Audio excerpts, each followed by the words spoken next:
John, sit down. This exam you've done, straighten your tie. Yeah.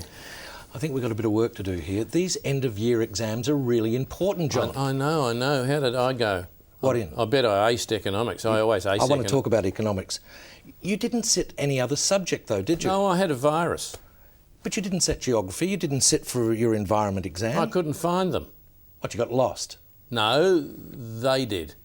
Listen, it's a real shame you didn't do the history paper, John. Most of the question were on parts of the curriculum we've covered. Well, like what? Well, the similarities between Vietnam and Iraq, for example. We've covered that. Well, there aren't any. Well, that's right. What about this one? Here. If you invade a country and create a power vacuum, what is the next phase of that country's history? Peace and democracy. See? Every time. You would have romped it in. Romped it in. And here. Those who do not study the mistakes of history are doomed to do what?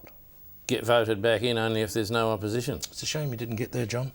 Now, anyway, turning to this economics paper, this is a real worry. Yeah, what did I do wrong? Well, look at here. Question 2. Who is responsible for interest rates? The Prime Minister if they're low. Prime Minister if they're low, yes. And the bogeyman if they're high. Yeah, that's right.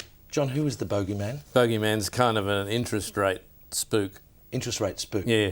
Who puts up interest rates? Puts up interest rates, yeah. Presumably late at night. Yeah, in the dark. John, there is no bogeyman. Interest rates are set by central banks and are largely a product of international trade balances. Prime Minister know that. The Prime Minister could sometimes get them down if Prime he was Ministers do not control interest rates. You'd be laughed out of court if you said that in public.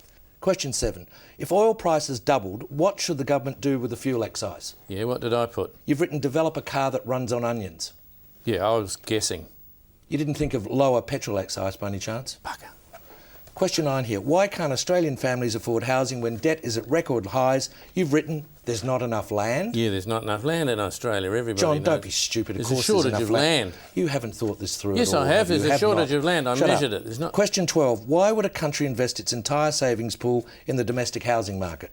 Yeah, what did I put? Please excuse John from this exam. He's got a virus. That was true. I had a virus. I had John, quite a bad... why have you got a cheque pinned to this exam It wasn't a paper cheque. here? It wasn't. It was a first home buyers grant. Well, what's this one? This the other one? one? I don't know. It's a message. Who is George? George? Hell. Don't know. Who's George? I'd never heard of him. Tell him I'm not here. Stay where you Tell are. him Get matron, will you? Tell her I've got a virus. Help's on the way, John. Tell her George has Get matron! 2 viri.